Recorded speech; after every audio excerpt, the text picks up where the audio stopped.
Welcome to Gay Men Going Deeper, a podcast series by the Gay Men's Brotherhood where we talk about everything personal development, mental health, and sexuality. We are your hosts. We have Michael Diorio. He's a life and wellness coach specializing in sexuality, relationships, and self-confidence. And I am an intuitive life and spiritual coach and counselor specializing in healing and empowerment. So we each have our own coaching practice, but in this podcast, we always like to share our best stuff with you guys. And today we have a very great topic. I'm excited to talk about this with you, Michael. Manifesting your ideal partner or partners.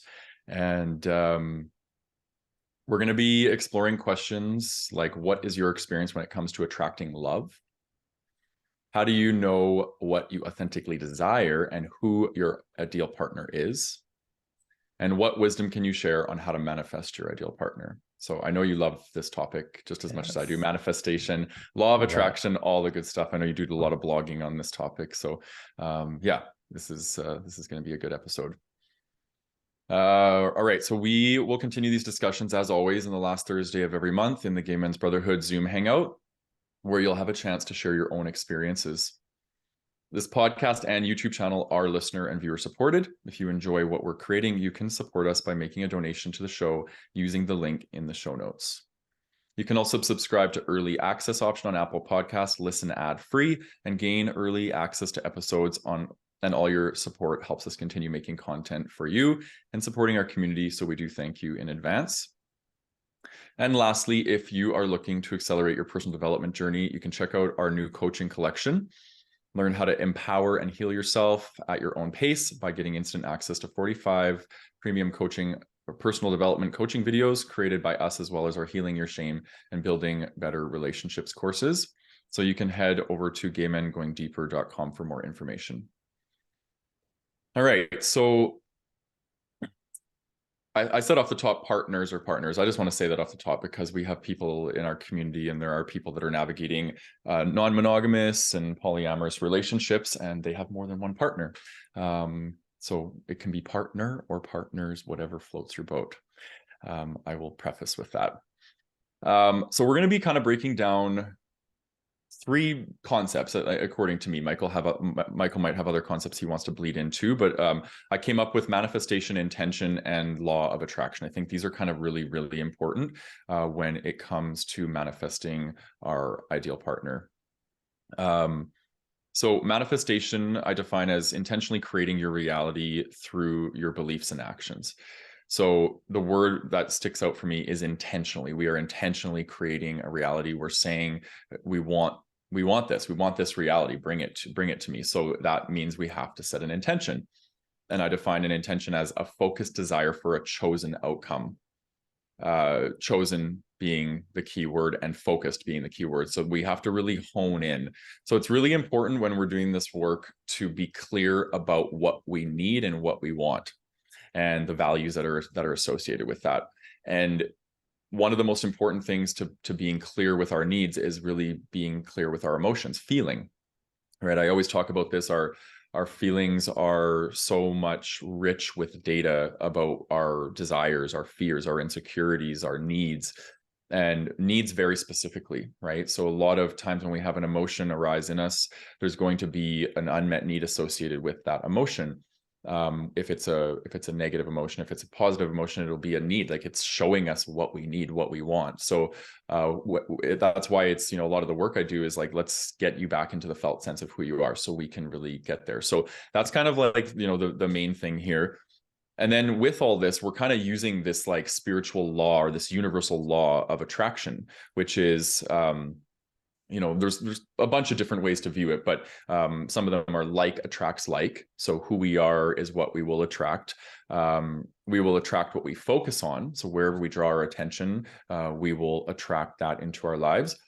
And I want to highlight too that it's, in order to use these principles, like we set an intention, we have a manifestation that we want to bring in, and we're using the law of attraction. We have to become a vibrational match to what we desire.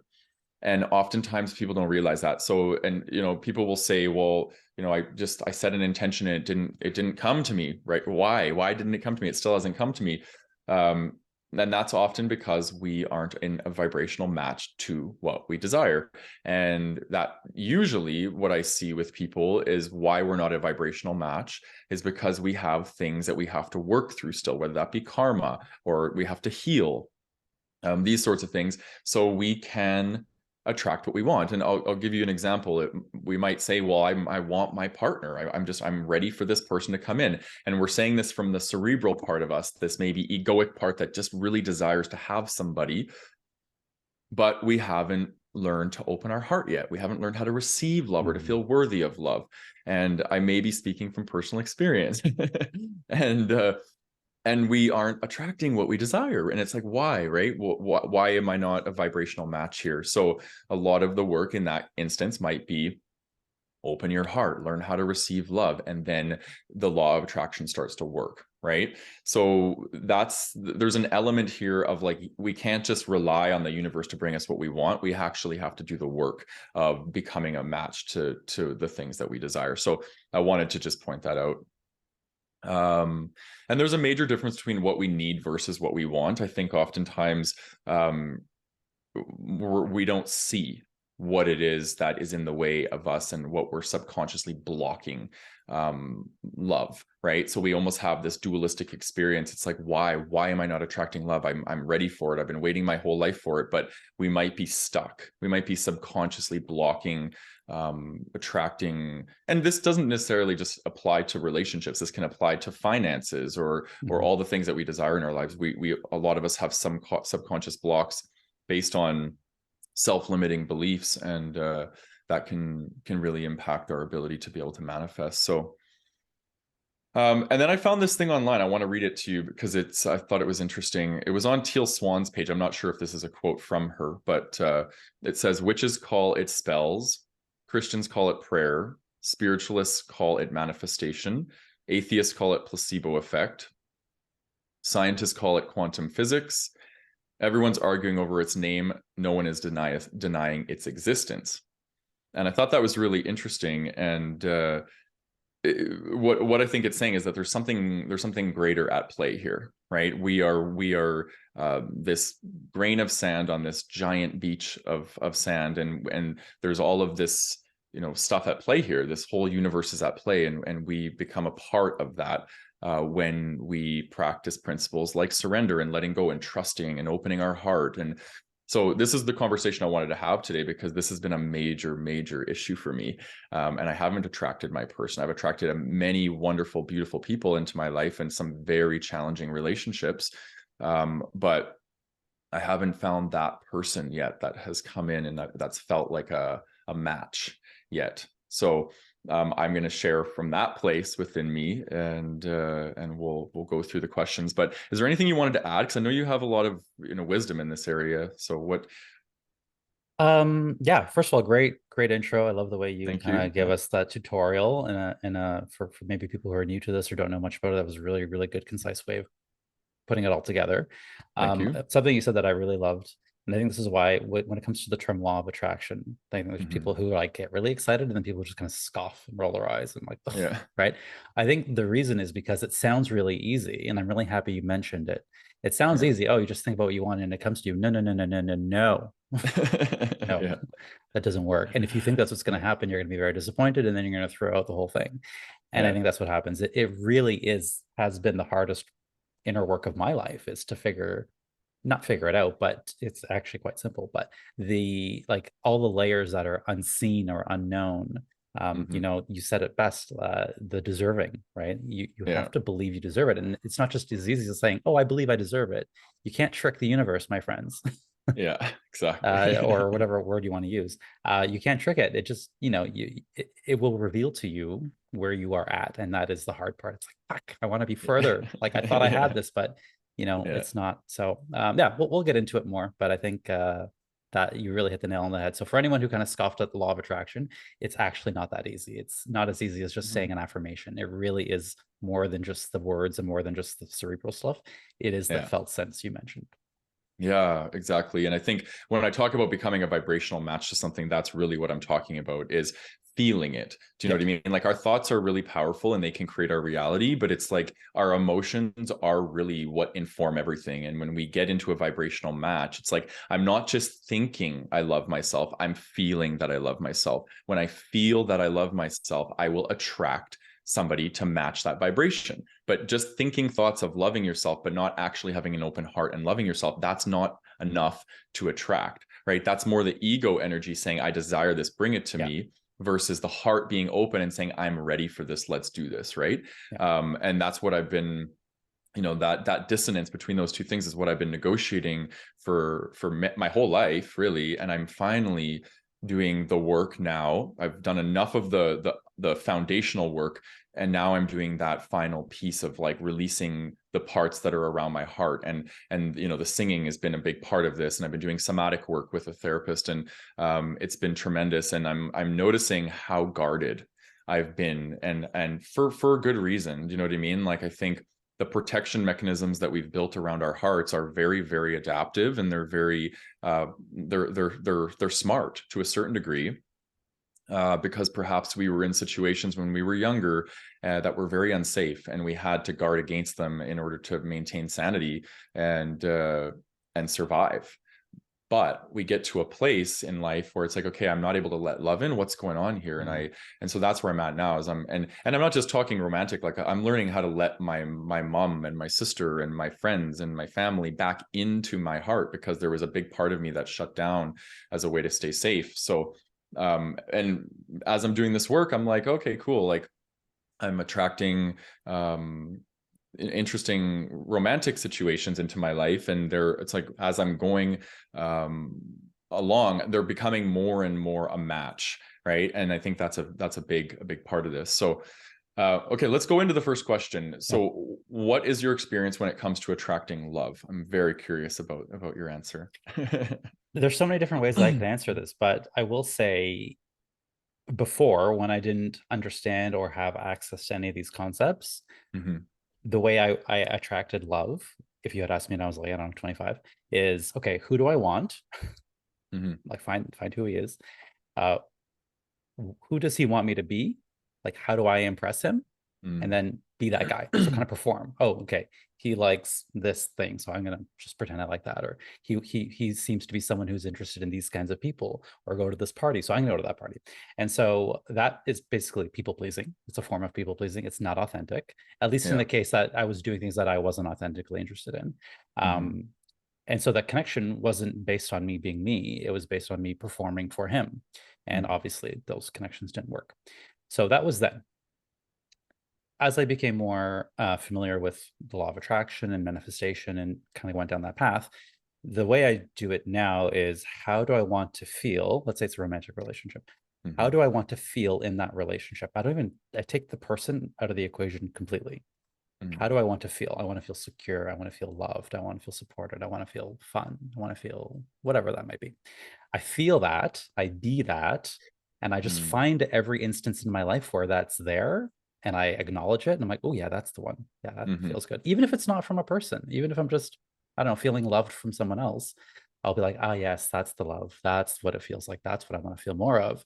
And I be it. And then if I do that enough for enough times, the person shows up. The person just fills in the space. So in the old way, it was about defining the person and trying to make them squeeze into that spot. But now it's like, set the canvas, and then the person just shows up.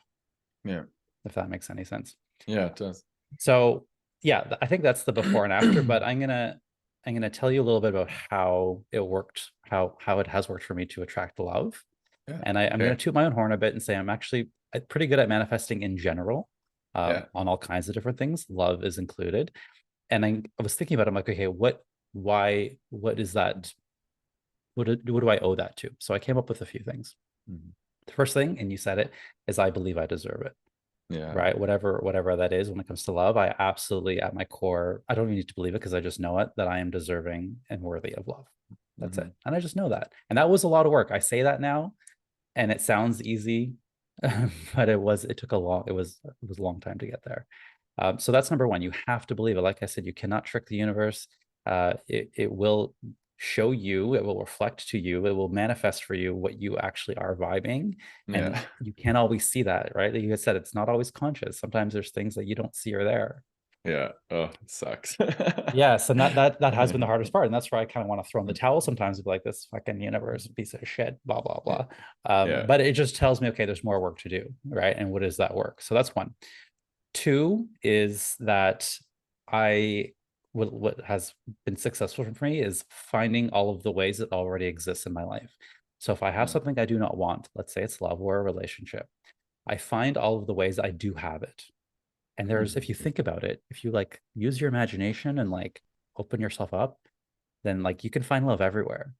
You can find love everywhere. If you have a pet, your pet loves you, you love your pet. If you have a family or whoever, you just find love and just again tap into that feeling. Use whatever the object is, doesn't matter, doesn't have to be a person, doesn't have to be a romantic partnership, but you could find the feeling of love anywhere in your life. Mm, Scour your life, like scour your life for all the places you feel love, and then like milk it. yeah. That's something that I can do really well. And then the other thing is, you know, when people do show up and they're not the right person, I don't make rejection mean. I just make rejection mean the universe is saying next. The universe is like, nope, Yeah. not the one. Um, and then similar to that is gratitude. So for all the places I do find love, keeping in mind there are many different kinds of love, right? There's romantic love, family love, self-love, there's a playful love, affectionate Mm, love. Just be grateful for it. And I make a habit of just kind of saying thank you in my mind's eye. Like, oh, thank you for that. Thank you for that. mhm. Thank you for that. Every little interaction that was a positive interaction. Thank you. A little kindness. Thank you, universe. Universe or the someone smiles at me on the street and says good morning. I say good morning back. Thank you. Like all these little things, the more you're grateful for, at least in my case, the more of that will show up for me. Yes. And the last thing, That's why gratitude is so powerful for the law of attraction, because we are affirming what we have and we're saying, I want more of that. So when we have gratitude, we become a vibrational match to it. But what I want to share quickly, and I know you're not finished, but is embody gratitude. Instead of just think about it as an intellectual concept, embody it, feel it, go Mhm. downward as opposed to up when you're thinking about it. Like the thought of gratitude is the origin, but then we have to feel what it feels like to be grateful and thankful for that. That's how we become a vibrational match. But I imagine it, maybe this is what you're talking about, but I imagine it as like I take it and like bring it, like receive it into my yes, body. For people who can't see me, I'm like grasping at the air and pulling yeah. it into my heart. Yes, Yeah. exactly. I use visualization because I'm very, very visual and I have a strong imagination. So I'll Same. just visualize. I'm like, it feels so good to have these things, and then yeah, I just feel my heart opening, and it just feels really beautiful. Yeah. Yeah. Yeah. Gratitude is I know it's so cliche, but it's so true, at least in my experience. It's the most underrated and overused. Like it's so essential. Like And it's so simple and free, and yeah, you can do it anywhere, anytime. Like you yeah, don't need anything. You just notice the appreciation of things in the yeah, world. yeah. And my last point was, and this one is probably something that I didn't learn until, later, was just to have fun with it. Because if you take this stuff too seriously, it totally kills the vibe. For me, Hmm. right? Yeah. It's light. It can be fun. It should be joyful. I think the universe has a sense of humor. When I attract something in my life, I'm like, oh fuck, like I just have fun with it. And the funny thing is, as I have fun with it, it just becomes easier because that tension is that energy of tension just brings more stress and tension, right?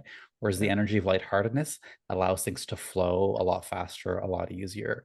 Hmm. And Matt, I have to credit you for one of my favorite mantras: less force, more flow. I'm ready to let go, I believe is what it Yeah. is. Yeah, Yeah. that I use that all the time, and that's exactly it. That's Yeah. exactly how it works. When I stop forcing and just have fun with it, things just happen. Yeah. Yeah. I channeled that when I was living in Asia. That was like right around when we first met, wasn't it? Yeah, but it stuck with I me. think. Like I feel like you Yeah. channeled it for me because it was exactly Yeah. what I need. Yeah. Yeah. It was exactly what I needed. My guides gave it to me very deliberately because I was going through a massive surrender and learning how to give up control, which seems to be a lifelong thing for me. Same. Yeah. Yeah. Okay. Do you feel complete? Yes, yeah, that's good. I want to Okay. hear from you. Well, actually, I have a question for you before I go into mine. Do you believe in soulmates?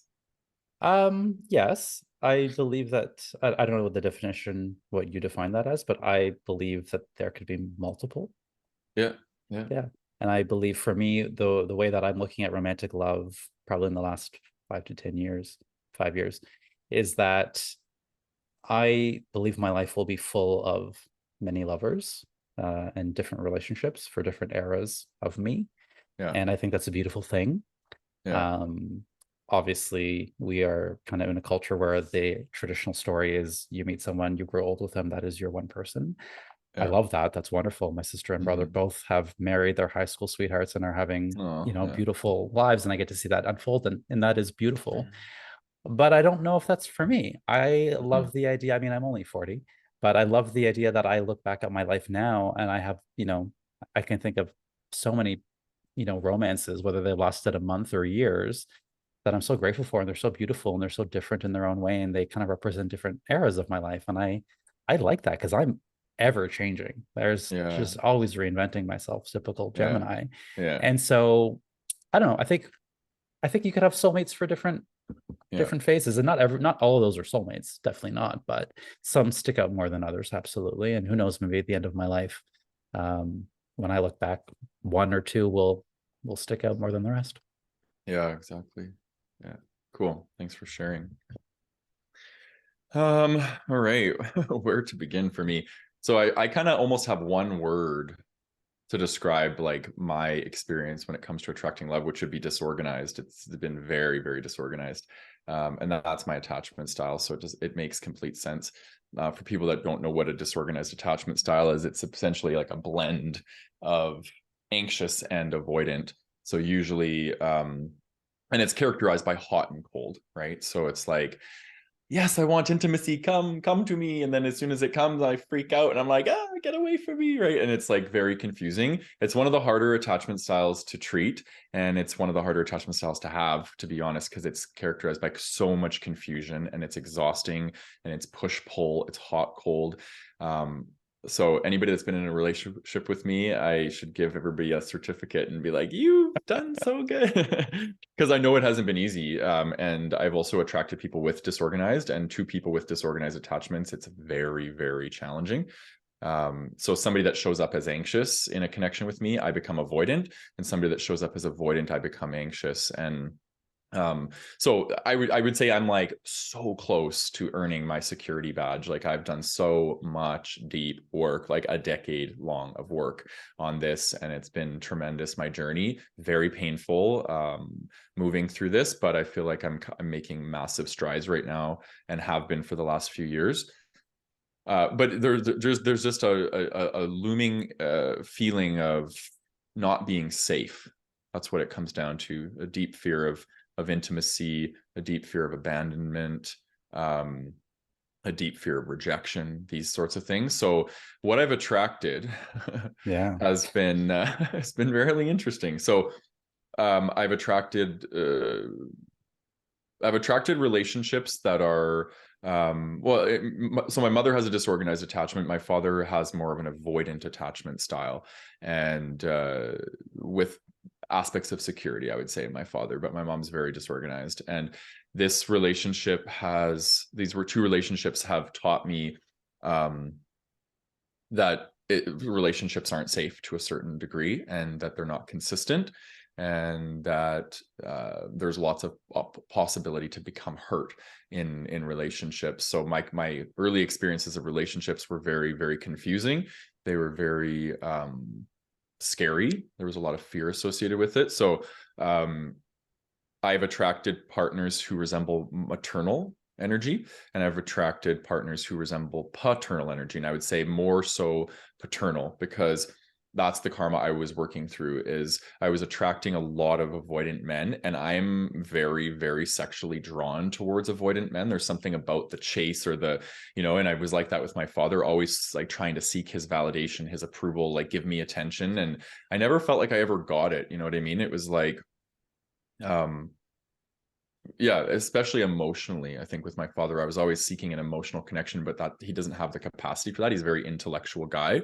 And so I kept playing out this pattern over and over and over again. And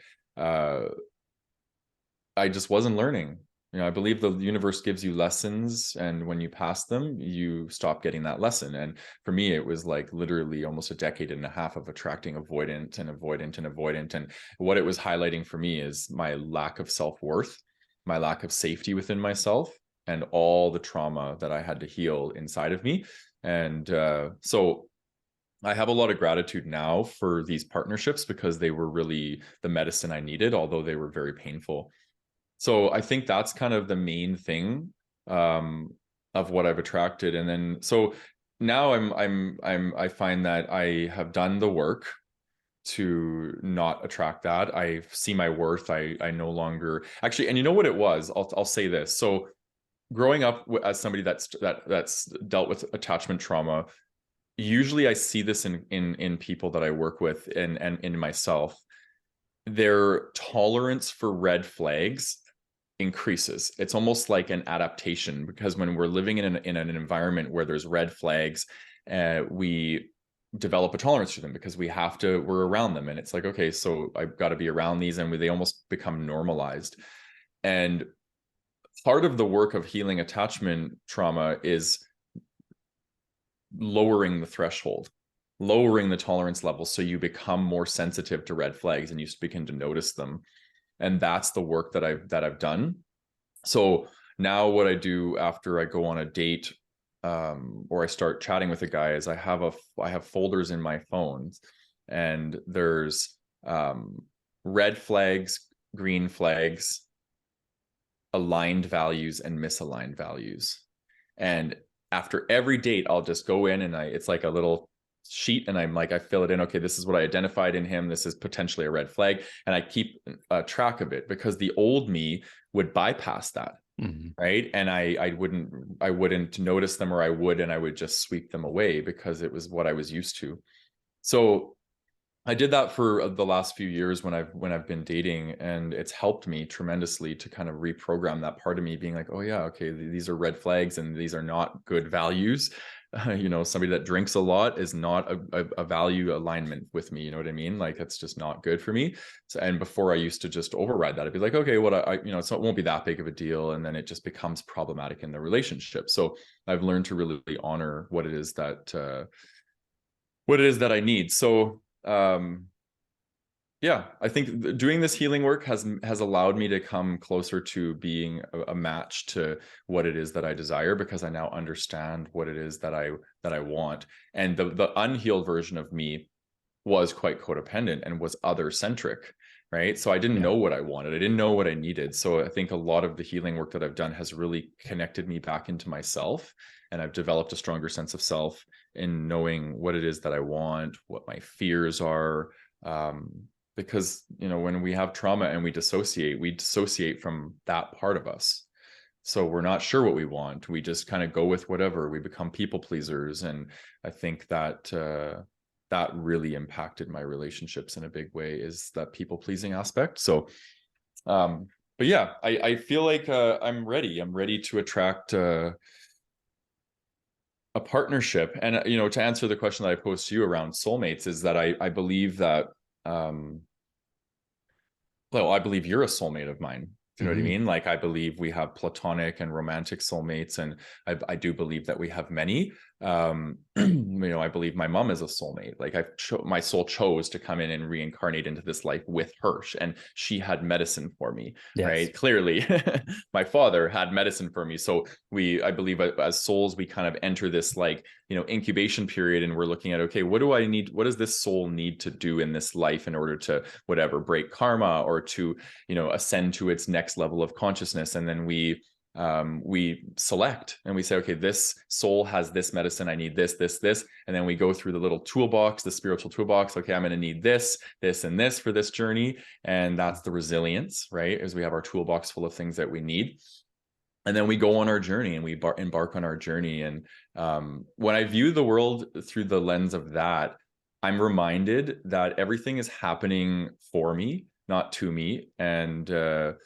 And I search for the meaning in all the things that are happening to me. And that really helps me on this journey when things get really hard. But then I've also had this interesting experience. So every single guy that I've been in a relationship with, it's always like there's a part of me that knows they're not my person. Mm. And there's a part of me that feels like I'm cheating on my person. So I do know that in this life that I do have a soulmate, like a one person that is going to come into my life and we're going to build a life together. Like I know that, like I've known it since I was a little boy. And so it's really interesting that I have this experience, and I've never actually talked to anybody. And so I'd be curious if anybody can relate to that you've had this feeling like of cheating on somebody when you're in a relationship, if this is just unique to my experience. But please share in the YouTube comments if you've had this experience before, because I'd be curious to know. Yeah. So okay. I want to jump in with a story Sure. Yeah, because please. I think there's a lot of people out there who probably heard some of what you said and or like, probably I can see them like shaking, like nodding along. Yeah. Why do I keep attracting the same kind of person? That is a question I get a lot. Yeah. And I was actually helping a client with this week. Yeah. He kept attracting very selfish, narcissistic guys. He kept that was his thing. That was his pattern. And I love the way you said it. So, the way that we went about it is like, okay, what are these trying to teach you? What are the skills you need here to, not do that? And it turns out that he was really lax in his boundaries. He didn't know how to create them. He didn't know how to maintain them. Yeah. So it's like, okay, well, all these people are coming into your life to teach you how to create boundaries. And until you learn how to create and maintain boundaries for yourself, you will continue to attract this as kind of like a Yes. lesson. So that's a great example. So if you are someone out there who has been attracting the same kind of person, ask yourself why that might be. Mm-hmm. Yeah. Do you have any tips, Matt, for like what kind of questions they could ask?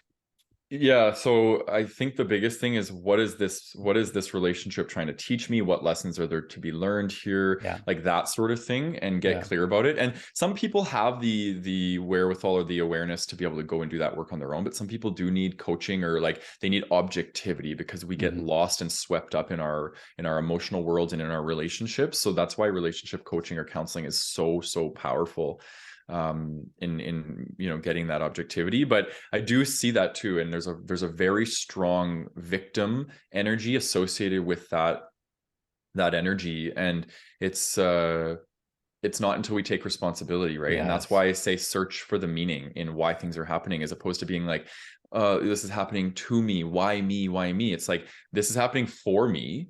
I've called it in on a subconscious level because the universe is trying to bring in people that are going to crack you open, Yeah. so you can be open and ready to receive what it is that you desire down the road, but you're not a Yeah. vibrational match. So I almost like, I can look back on every single one of my relationships, and I have gratitude for each one of those people, even if they hurt me and betrayed me badly. I needed that. I really did need that. And that it's given me that oomph for whatever it is that I was calling in to crack me open, so I can prepare for the love of my life, right? And I'm Yeah. a firm believer of that. So Yeah. yeah.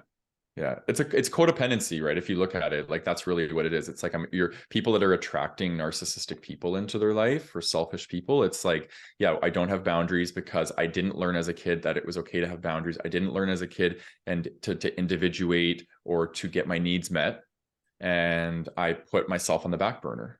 Yeah. So of course you're going to attract narcissistic people, because narcissistic people want to be put on the front burner and they want you to be on the back burner. Yeah. It's So a match. It's a perfect it's a match. perfect match. Yeah. Yeah. Yeah. So yeah, it's interesting. Okay, so let's share a bit about how do we know when or what we authentically desire and who our ideal partner is. This was a tough question. Yeah. I'll start with who you authentically desire, or what you authentically desire, sorry. Yeah. I don't I know absolutely what I authentically desire, and the how is through life experience. Mm-hmm. And I'm going to say contrast, which Yeah. is basically what I don't want. When I know clearly what I don't want, the other side of that is I'm very clear on what I do want and what my authentic desires are. Yeah. So that's one. One of the biggest things I've learned is the difference between artificial desire and authentic desire. And Mm. I'll give you an example. So artificial desire is kind of what I want a relationship to look like on the outside. It's very egoic. I want a relationship that looks like this, that people will think this of. A true desire is what I want the relationship to feel like from the inside. Mm. And that's how I differentiate. So, example That's so good. is I want a relationship. This is kind of true, that looks good on Instagram, right? You know, see those Instagram influencers, those couples, and they're like all in love and they have a puppy or a kid and they're all over the world and doing all the lovely things. I want that, of course. That's nice. But what that does to me is it means I start looking for people who look good on Instagram, Yeah. who have a good social media game, and who are really good at presenting to the world. Okay, I could do that. Yeah. Now, an authentic desire or a true desire is that I want someone who will support me in my lowest moments when I'm scared or when I'm anxious, someone who like feels like home to me emotionally and who has the emotional wherewithal to deal with that. All right, that's an authentic desire. You can't see that on Instagram. Yeah. So when I tap into that, then what I'm looking for is someone who scores high on empathy, someone who has an emotional intelligence, and someone who I feel safe being vulnerable with, right? Yeah. So notice that, right? Like if I'm looking at artificial desires, I'm looking for these set of qualities. And if I'm looking for authentic desires, I'm looking for these set of qualities. It completely changes the way I show up in dating or how I'm looking at the world. Yeah. Yeah. God. I think you probably just called a lot of people out. Yeah. So how do you negotiate between those two worlds? Because that sounds like, yeah. I mean, they're both valid and they're both part of Yeah. me, right? Like it's not Yeah. like one isn't part of me. It is. I do want to look good on Instagram with my partner, of course. But it's kind of like I look at it from a long-term versus short-term perspective. I'm Okay. like, what's the choice? Like, how do I want to lead in this moment? How do I want to like which hat do I want to wear? Yeah. That's gonna bring me closer to what I want in like 20 years. Like the older, we talk about future self. What's Mhm. future Michael saying to do? What's he saying? He's saying, hey, go for the Instagram model, or is he saying, hey, go for that guy who like, has emotional intelligence or I feel secure with, even if he's not Yeah. an Instagram model, right? Yeah. Yeah. Yeah. I like that. Hmm. I think part of it, part of the fun though, Matt, is I don't know who the ideal partner is. I like that. I think that's the, going back to what I said about fun, that's the fun of it is like who could it be? It's like this Mhm. puzzle, like is it you, but not in a, oh, is it you, it has to be you way, but in like a fun curious, oh, could it be you, like let's find out, let's go Yeah. on some dates, let's get to know each other, and if it is, great, or maybe if we become friends, fine, but like not needing it to be something and just kind of being present with that level of connection, whatever that may be. Like Yeah. the universe put this person in my path, let's find out why, and just be Yeah. very curious about it. And I'm very open to like letting the universe reveal these people to me, like one at a time. Not necessarily saying, okay, it has to be this one, okay, because that kind of has that desperation in it, and Yeah. that's not a good attracting vibe. Yeah. Versus, I'm gonna just let this connection be what it is, be very organic with it, show up as me, and see where this goes. And maybe if it goes on one date, great. If it goes on 10, if we end up in a relationship for 2 years, fine. If we end up together for a lifetime, fine. Yeah. Yeah. Hmm. I dig it. So yeah, I don't know if that answers the question, but Yeah. does it? Yeah, it does. Yeah. Yeah. Yeah. How about you? Tell us about you. Hmm. Yeah. What do Where you to begin? authentically desire? So I feel like I've evolved a lot in this area, but I want to share a bit from my old self. So one of my core wounds when I was younger was not feeling seen, especially by my father. There was just an element. I think it was the emotional part, right? My father was there and he was present, but I just didn't ever felt emotionally seen by him. And so I would just, any guy that would just show me attention or show interest in me, I'd be like, okay, cool, like sign on the dotted line and let's start this relationship. And I didn't really know what I truly valued. That's why I attracted a lot of people that weren't a good fit for me, right? Yeah. At least on that level that I was looking for. So um but I think one of the biggest things for me to answer this question would be values. Like, what are my values? What do I value? And I had to do a lot of deep work on myself to get to the point where I understood what my values were. And then once I understand my values, it's like, do I have the skill set and the courage to set boundaries around my values, to communicate my values? Because communicating values sometimes can lead to rejection, and it can cause a lot of anxiety for people, right? It's like, oh, I don't value that. Sorry, like I don't want to be around that. So it's not going to work. That requires us to have to really step into our power. And a lot of people struggle with it. So I do find that, I was bypassing my values for a very long time. And part of that was why I fell into traps of red flags, because I was bypassing my values.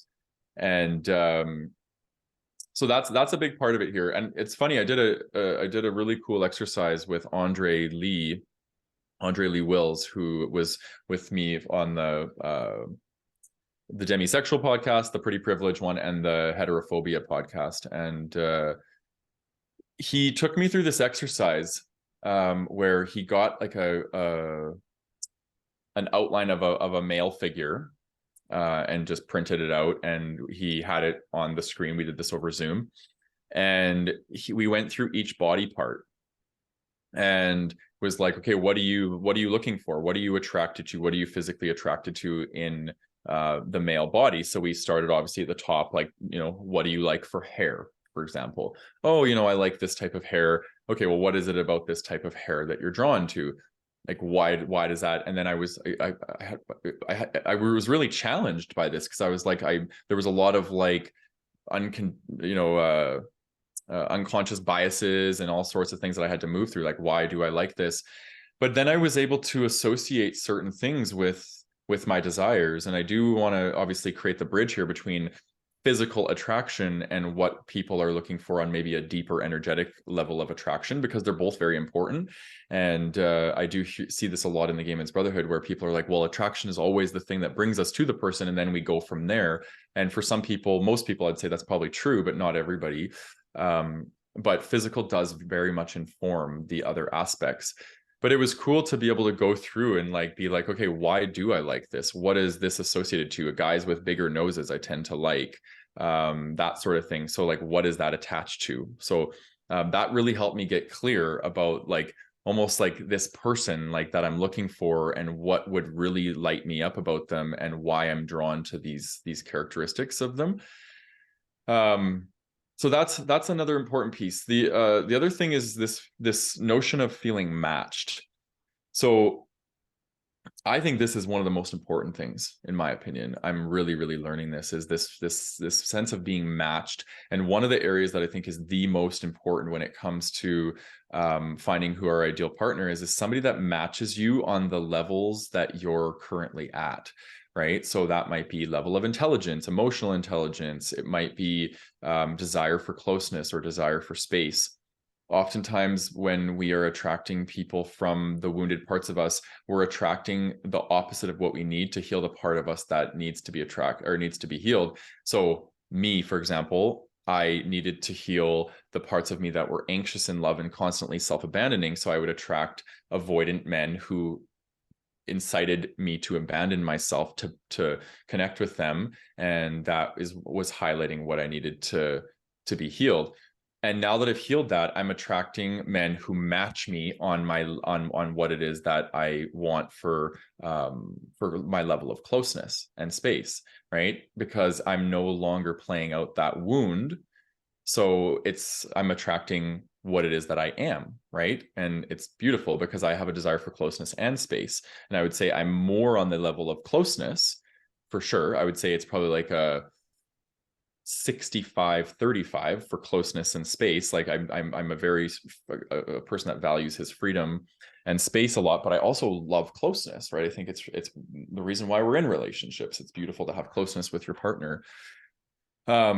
So that feeling of being matched is really, really important. And it's been something that I've really struggled with, because I've felt like I would never find that. I was like, man, like I keep attracting people that I'm, either I perceive that I'm more conscious than them or more emotionally intelligent than them. And I'm always having to level them up to where I'm at. And I'm just like tired of that. Right. And ideally, at the end of the day, I'd love a partner that can help me level up too. Right. I don't want to always be leveling people up. And so that's kind of where I'm at now, is attracting people that can match me. And then this is an important one for me too. What would I want if I didn't have any fear or shame? This is such a fear and shame hold me back in such a big way from my authenticity and when it comes to relationships, because it's like, oh well, I don't know if I could handle this type of partner because it's going to bring up all my inadequacy and make me feel really insecure, so I'm not going to go for that partner. But yet there's so much charge and desire for a guy that might appear that way or have these characteristics. An example might be a guy who's very attractive or very fit or very wealthy. Like, who wouldn't want to be with a partner like that? But yet there's a part of me that's like, I don't know if I could handle being in a relationship with somebody like that. So my fear and my shame trump my desire. And I think that I'm always asking myself that, like, who would I be without this fear?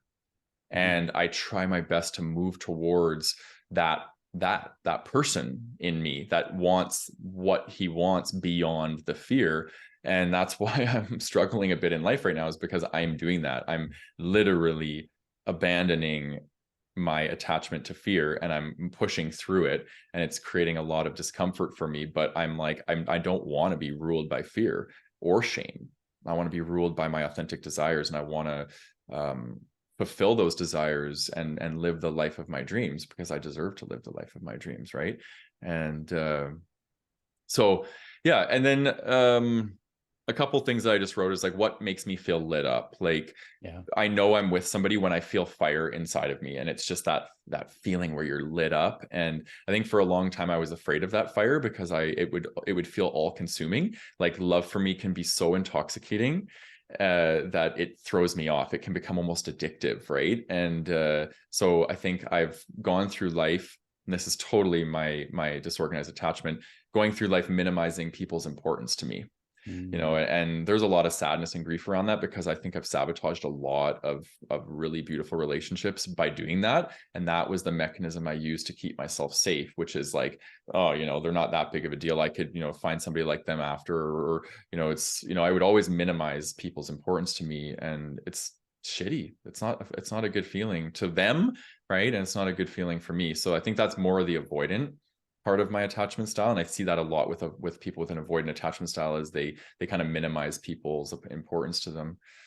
And then this is a big one that I'm noticing, and I think you'll relate to this because your work is your life, just like me. So who would be supportive of my life path, my dharma, right? Because I don't think I could be with somebody that didn't acknowledge and recognize that there's going to be times where my work will be the priority in the relationship, because my work is me. Like, this is, I'm walking my life path is my work. And so having a partner that wants to get into the trenches with me and support my business and help me, and ask me like, what are you recording today? Like, let's unpack it, let's talk about it before you go on and record. Like, that's the person I'm looking for. Somebody that takes some genuine interest in my life path and supports it. So 100%. Yes, I absolutely resonate with that. I think it's harder to find, because for most people, they're not entrepreneurs, solopreneurs, so they don't get it as much. But I will say that I've been lucky, and I think there are people who are genuinely interested in that. It's not hard. It might not be common, but it's not hard. And of course, that if you put that energy out there, you will attract him. Yeah, exactly. Yeah, I'm looking forward to that. Yeah. You said something interesting about being at the same level. And as you're talking about, I know it's like the exact opposite of what we're talking about here today, but that also works when you're growing apart. So if you're in a relationship, and let's say you were at the same level, it's very common for people to sort of outgrow the other, or even, I don't know if I want to say outgrow, but like grow in different directions, maybe is a better way to say it. Exactly. And that's kind of how you might be aligned in the beginning. We're talking about kind of getting into alignment, but like you might find that, and then eventually things start to go separately. And I think that's a really good way to kind of check in on your relationship, is like, even with yourself, is this still a relationship I want to be in? You can grow together and grow apart. It's always fluid. And hopefully you find someone that, you don't always have to be at the exact same pace, but you are kind of with each other, and you can support each other, and you can kind of take turns being the one supporting versus the one being supported. Yeah, that's huge. And that there's two parts of me when you just shared that got activated, and one of them was fear, and the other one was like, yes, that's what I want, because Yeah. it's an evolution, and the skin is shedding in the relationship, and then new skin's being formed. So I believe relationships are about constantly rediscovering and getting creative. And I would say even more so in a monogamous relationship, because there's an element of like these are the two people in it, and you got to Yeah. constantly be shedding skin and rediscovering each other if you want to keep the relationship fire burning, right? Yeah. But there was also this part of me that felt fear, and I know what it was my abandonment wounding around like, oh shit, like I'm going to meet this person of my dreams and we're going to grow apart from each other, or he's going to evolve out of the relationship and not want to be with me. And that's like probably one of my greatest relationship fears, is like my partner meeting somebody else and then like Yeah. not choosing me anymore. It's like, that's a tough one. So, but I'm also have a higher consciousness, knowing that if that were to happen, that was meant to happen, and I trust in that, right? So Totally. yeah, so good point. Okay, last question is, what wisdom can you share on how to manifest your ideal partner? If I had to pick one thing, it would be what I said at the beginning, which is take the partner out of the equation. Yeah. I know it's counterintuitive, Mm-hmm. but like it's so easy to go in there with our checklist of I want him to be this and this and this and this, and like we Mm-hmm. have that, like, here's all the things he needs to be. Yeah. Yeah, okay, I get that. I do that too. But at this level, like from a manifestation, it's really about taking those details out of the equation for now and focus Mm-hmm. on the feeling that you want to feel when you are Yeah. in his presence. I literally imagine, like, I'll close my eyes similar to you, and I have a very good imagination, very good at visualization, but I won't put a face on him. I'll imagine like a figure, a body in front of me, but he won't have a face. And Mm. I will instead think about how I feel in this person's presence, whatever I want that to be: fun, excited, aroused, supported, loved. Loved Yeah. is a big one, obviously. And I'll Yeah. like be in the feeling of that without even knowing who this person is. And he doesn't have to be this, he doesn't have to, look like this or dress like that, nothing like that. Mm-hmm. Similar to that is focusing on the kind of relationship that I want, and then eventually the person will just, like I said, just show up, right? So I want a relationship that is, supportive, where we have fun, where we laugh a lot, where we can cuddle, Mm-hmm. that's very affectionate. I'll just feel the feeling of the relationship without the person specifically in it. Yeah. um, and that really helps me. Actually, you know what does help with getting myself in that energy, in that space, is music. Yeah. I'll put on like songs that just like make my heart want to, like, my favorite love songs or ballads that just make my heart Yeah. want to explode with love. And it Yeah, I just love gets me it. there. For me, music just gets me there. And so Yeah. that helps me create that energy. And then as that becomes my dominant vibration, the people will follow. Yeah. Yeah, so I think that's the number one, is focus on the feeling, not the details, which I think people do it the Mm-hmm. other way around. They focus on the details and not how they make them feel. It's both. Yeah. It's how the person makes you feel, but also who you are in that relationship. Yeah. Like, which version of Michael do I want to be when I'm with my partner? Yeah. Right? I want to feel empowered. I want to feel alive. I want to feel expansive. I want to feel loving, right? As much as I want to receive Mm-hmm. the love, I want to be able to like throw my love onto somebody. So it's all about the emotional piece. Yeah. Yeah, tremendously. Tremendously. I'm just thinking about the people in our community that are listening to this right now that feel like it's never going to happen.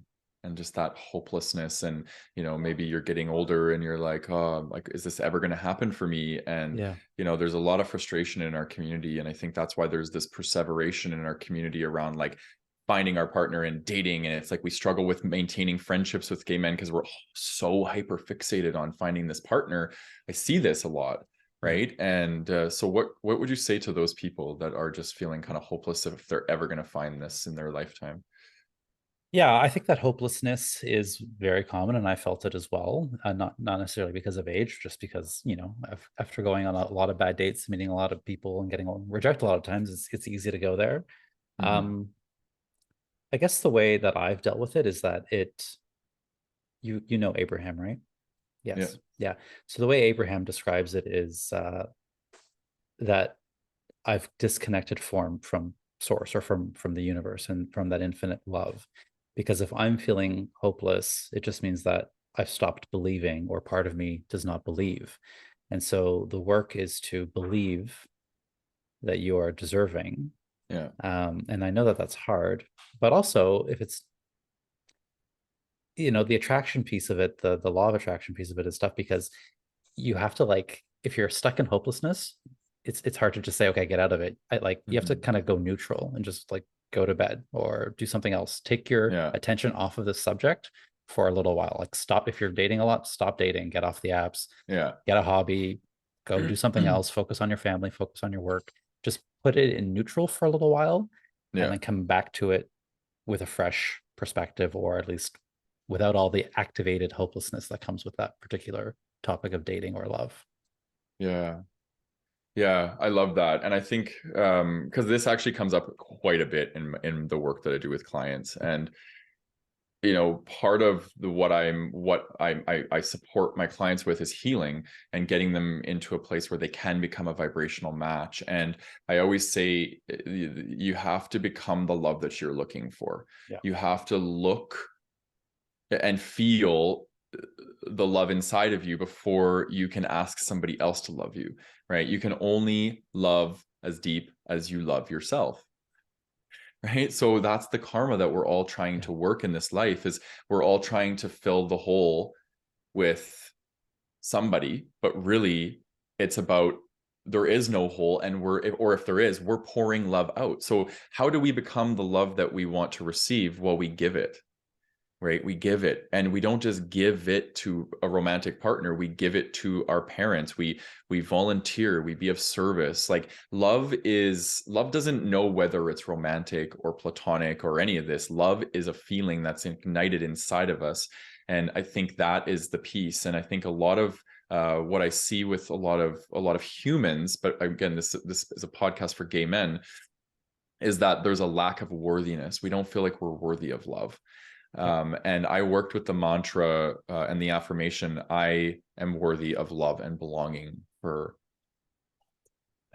a very long time, and I did not believe it. And it was my deepest wound, was that right there. And it was shame taught me that I was not worthy of love and belonging. And that's the work I'm still doing, to be completely honest. I'm still learning how to be worthy of love and belonging.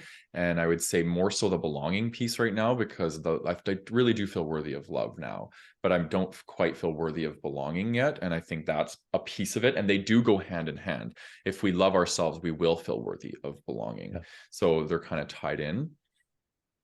So yeah, there's that piece, I think, is huge. And it's funny that you brought up Abraham, because I brought her up in my notes and I was going to talk about her. So, and I was maybe a little bit going to shit on her, but I do love her. Yeah. She's one of the very first people that I've started following, but I don't think she's trauma informed or trauma trained at all. Like, I just think she bypasses that element, and we can't manifest and we cannot become a vibrational match to what we desire if we have major wounding around love and relationships aren't safe. Mm-hmm. Right. So I do think there's a big piece in that. So, it's not just think positive thoughts and get into that energy of attracting what we desire. We have to go into the belly of the beast and do the deep work before the thoughts are going to even grab onto us and say, yes, this is what we want to manifest. Because then we have an inner conflict. Okay, I'm going to think thoughts. Yeah, I'm worthy of love and belonging. I'm worthy of love and belonging. And we're going to try and will our way to being worthy of love and belonging. Well, we got to connect to the deep hurt and pain and trauma that we experienced when we were younger, that told us that we're not worthy of love and belonging. And we've continued to harbor that and build these castle walls around our heart, right? That's the work that we need to do. And then manifestation, then law of attraction, then intention setting becomes really powerful. But we can't manifest yet what we have not become a match to. I think that's 100%. important. Can I add something, or do you want to? Always. Do you have more? No. Yeah. Yeah, I do. But you go. I want you to go. Yeah. Okay, so I would say that work is like the beginning. You're right. It's the first thing, right? You need to do that first. And then I'd say at the end of the line, there's something that a lot of people don't do as well. Going back to your example of what would you say to somebody who was kind of feeling hopeless, I would love to know. And then when I work with these clients, I always ask the same question: is like, what are you doing to attract, right? Like Yeah. what action steps are you taking? And again, I want to reiterate, this is the end, right? You kind of do this after or at the same time as you're doing the energetic work or the mindset work or the trauma work, the healing work. But what I find is like you have to be open to surprises. The way I imagine it is like I have this desire, like let's say it's for a romantic partner. And like the way I imagine is like there's an infinite number of ways the universe is trying to get this to me. Like, oh, we're Yeah. trying to give it to you here, here, here, here. And if I think, oh, the only way I'm going to find it is on Tinder, the universe is like, well, that's one of many. Like, what if you just go for a walk? What if you join, I don't know, a volunteering organization, and then you meet a woman who's the volunteer director who has a nephew who is your life's mate, right? Like, you have no idea where this could be coming from. And part Exactly. of it is just being open and saying yes to all of the different ways instead of having it be your way on your timeline through this one app or at this one bar or whatever. Yeah. It's amazing how many paths there are to your ideal partner. You just have to be Yeah. open and say yes. Yes. Yes. I say yes. I say yes. You know, it's what's really coming through when you're sharing that is like asking myself the question, what scares me about falling in love? Mm. What scares me about falling in love? Because we all romanticize it, but then when it comes, there's parts of us, and well, I'll speak for myself. There's a part of me, I want it, and then when it starts to happen, I get scared. That's what's blocking. That's the hopelessness. That's because there's the dissonance, right? I have these fears, I have these desires, and I have not integrated them. I have Yeah. not worked with them. So I think that's why we haven't attracted our person. So or people. So I've had to get really clear about what my fears are about falling in love, and I've had to start to work on them, and I've had to look back at like, okay, where does this come from? Do you want to Right? share? Do you want to share your biggest one Oh, here?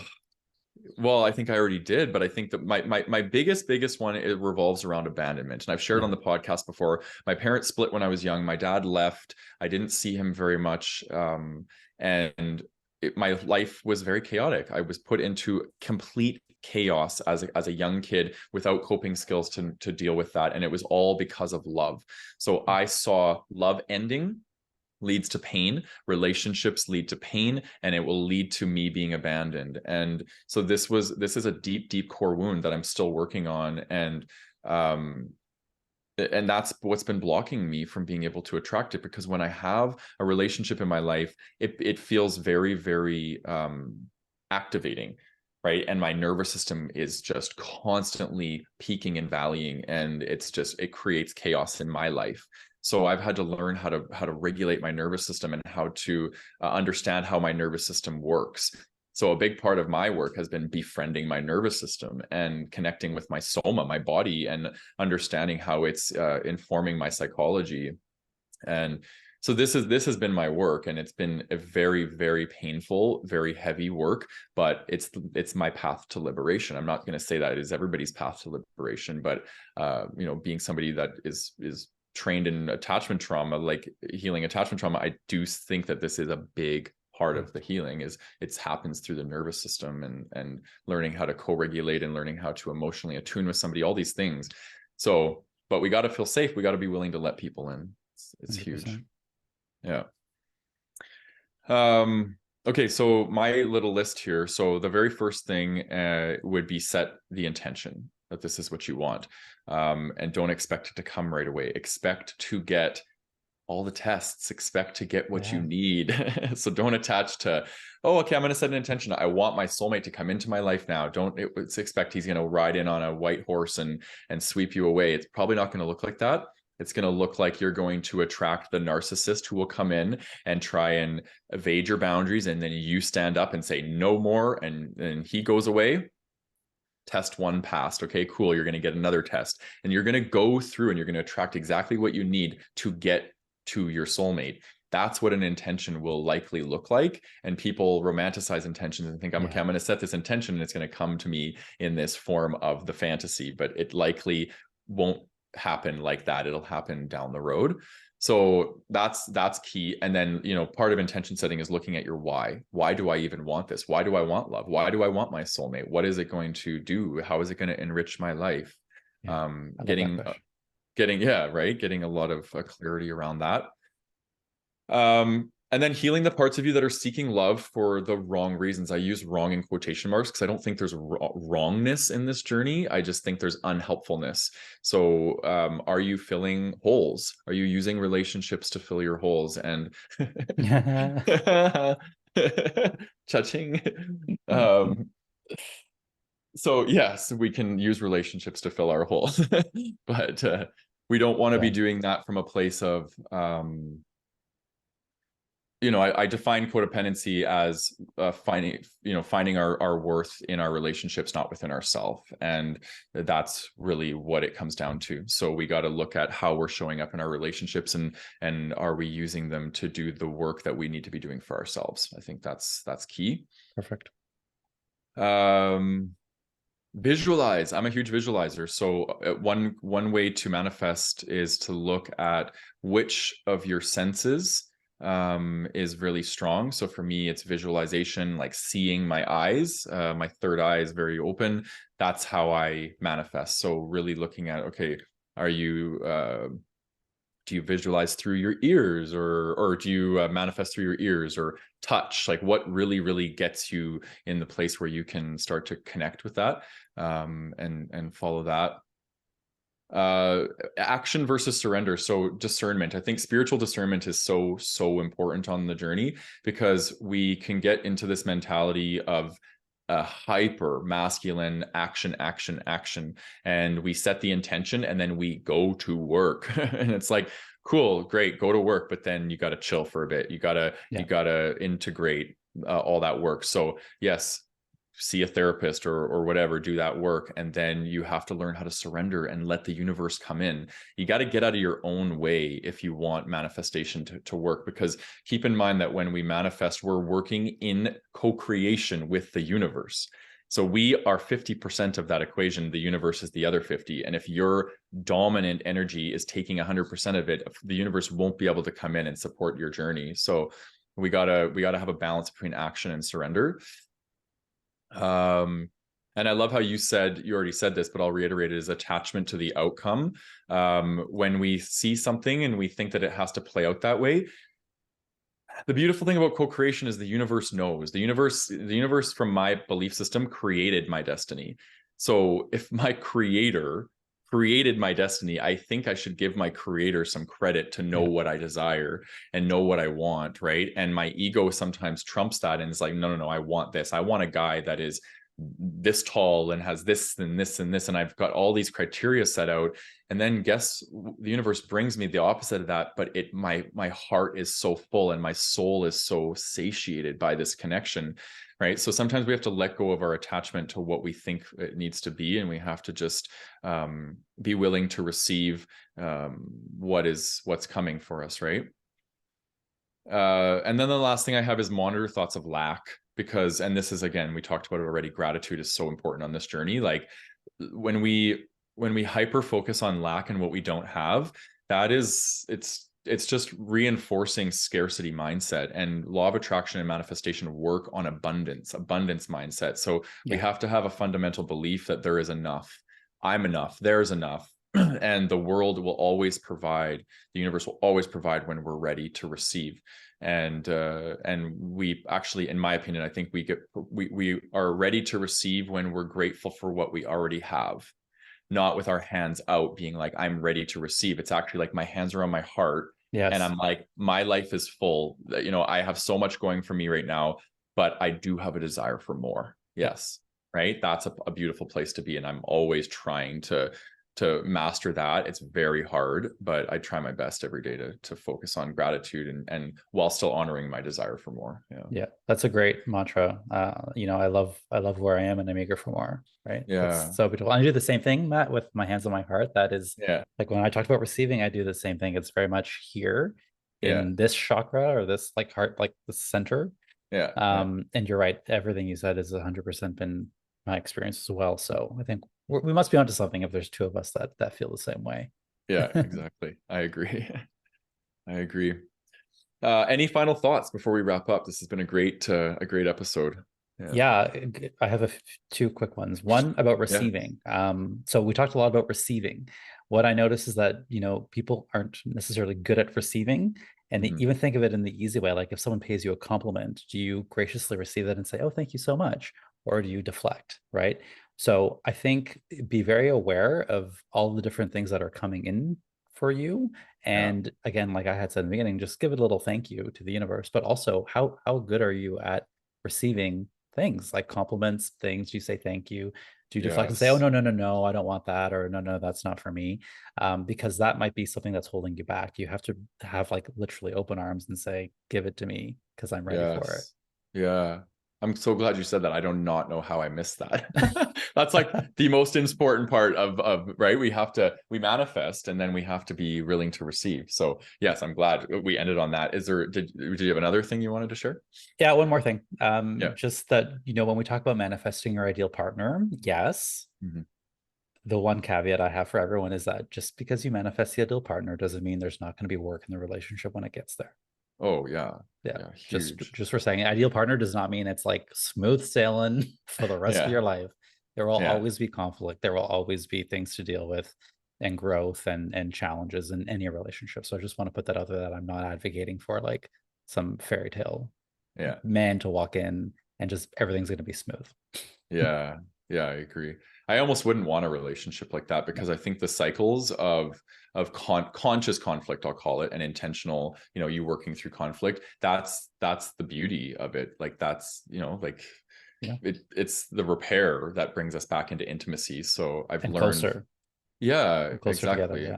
Yeah, conflict transformation. We teach it in our coaching collection and our building better relationships course because it's essential to learn how to negotiate and work within partnerships around conflict and doing it from a place of using conflict to transform and deepen intimacy in relationships. So yeah, it's powerful. That's all I got. Powerful. Yeah, me too. I feel like we've shared some pretty good stuff today. So again, as always, thanks for sharing your wisdom, and it's always nice to connect. Same. I love our vibe. It's just so easy. I love it. I love creating with you. So As thank you're you. speaking, I want to be like, yeah, yeah, yeah, yeah, yeah, I yeah. know, me too, right? Like, yeah, that Yeah. too, that too. It just goes. Like there's like it doesn't take any effort. It's like it's so beautiful. Like I feel like what you say is like exactly what I was going to say next. Like we have Same. such great like flow and resonance. So yeah, I appreciate that. And hopefully the viewer listener is also picking up on that because it does feel good. So all right. So if you have not already, come and join us in the Gay Men's Brotherhood on Facebook. That is important. And actually, I will say this because we've been getting some people reaching out. So we have a few rules in the Brotherhood space but for entry is that you have to have a photo to get in a profile picture, and your account has to be at least a year old because there's a lot of spam accounts.